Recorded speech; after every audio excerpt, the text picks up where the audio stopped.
शास्त्रों में बताया गया है कि भगवान गणेश की पूजा अर्चना करने से व्यक्ति के सारे कष्ट दूर हो जाते हैं।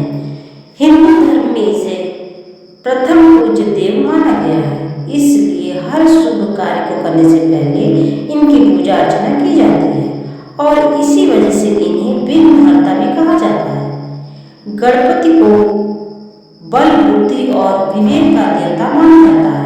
आज हम बात करेंगे विकट चतुर्थी व्रत के बारे में, जो कि इस महीने की 27 तारीख को पड़ रही है, यानी कि 27 अप्रैल को। ऐसा माना जाता है कि यदि कोई सच्चे मन से इस दिन गणेश चतुर्थी व्रत करता है तो उसकी सभी मनोकामनाएं पूर्ण होती हैं। इसलिए हर मास में आने वाली गणेश चतुर्थी का व्रत हर व्यक्ति को करना चाहिए। इससे भगवान बहुत जल्दी प्रसन्न हो जाते हैं और उसकी सभी मनोकामनाएं पूर्ण कर देते हैं। और इस दिन गणेश भगवान जी की प्रतिमा पर लाल रंग का सिंदूर चढ़ाकर पूजा करनी चाहिए। साथ ही इनकी कथा भी अवश्य पढ़नी या सुननी चाहिए।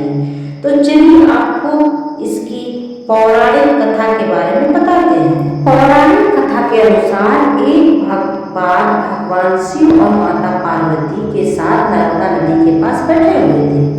उनके मन में चौपड़ खेलने का विचार आया, लेकिन इस खेल में हार और जीत का फैसला कौन करेगा, इसके लिए भगवान भोलेनाथ ने एक तिनके को एकत्रित करके उसका पुतला बनाया और उस पुतले में प्राण प्रतिष्ठा कर दी और उस पुतले से कहा कि बेटा, हम चौपड़ खेलना चाहते हैं, परंतु हमारी हार जीत का फैसला करने वाला कोई नहीं है, इसलिए तुम बताना कि हम में से कौन हारा और कौन जीता।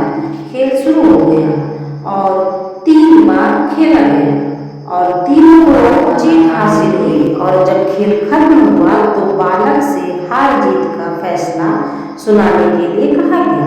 तो बालक ने महादेव को विजयी बताया और इस बात को सुनकर माता पार्वती क्रोधित हो गई और उन्होंने क्रोध में आकर बालक को लंगड़ा होने का और कीचड़ में पड़े रहने का श्राप दे दिया। बालक ने माता से क्षमा प्रार्थना की और कहा कि उससे यह अज्ञातवश हो गया है। तब माता ने कहा कि यहाँ गणेश पूजन के लिए नाग कन्याएं आएंगी, उनके कहे अनुसार तुम गणेश व्रत करो। ऐसा करने से तुम मुझे प्राप्त करोगे। और यह कहकर माता भगवान शिव के साथ कैलाश पर्वत पर चली गई। बहुत समय पश्चात जब वह नाग कन्याएं आई और उनके साथ उस बालक ने भी गणेश चतुर्थी व्रत का पालन करते हुए पूरे 21 दिनों तक लगातार पूजा की, तो उसकी इस भावना को देखकर गणपति खुश हुए और उसे वर मांगने के लिए कहा। तब उस बालक ने मांगा कि मुझे इतनी शक्ति दो कि मैं अपने पैरों पर चलकर और अपने माता पिता के पास कैलाश पहुंच सकूं। भगवान उसे ये वरदान देकर अंतर्ध्यान हो गए।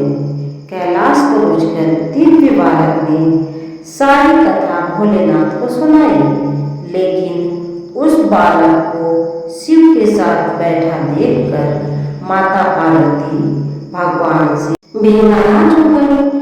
और तभी जिस प्रकार बालक ने 21 दिनों तक गणेश की चतुर्थी का पालन किया था, ठीक वैसे ही भोलेनाथ ने इस व्रत का पालन किया, जिससे कि माता का गुस्सा अपने आप ही शांत हो गया और वे भगवान से मिलने कैलाश पर वापस आ गए और भगवान से पूछा कि आपने ऐसा कौन सा उपाय किया जिसके कारण मैं आपसे मिलने के लिए व्याकुल हो उठी। शिव ने गणेश चतुर्थी व्रत की विधि माता को बताई।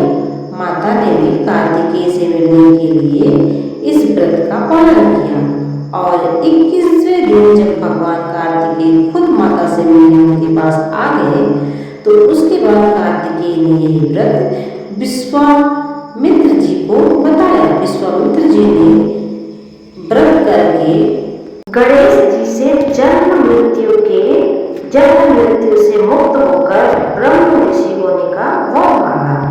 गणेश जी ने उनकी मनोकामना पूर्ण की और इसलिए श्री गणेश जी चतुर्थी व्रत को मनोकामना पूर्ति का व्रत भी कहा जाता है। तो दोस्तों, यदि आप भी अपने इच्छित मनोकामना को पूर्ण करना चाहते हैं तो आप भी गणेश चतुर्थी का व्रत करें और कथा सुनें और अपने इच्छित मनोकामना को पूर्ण करें।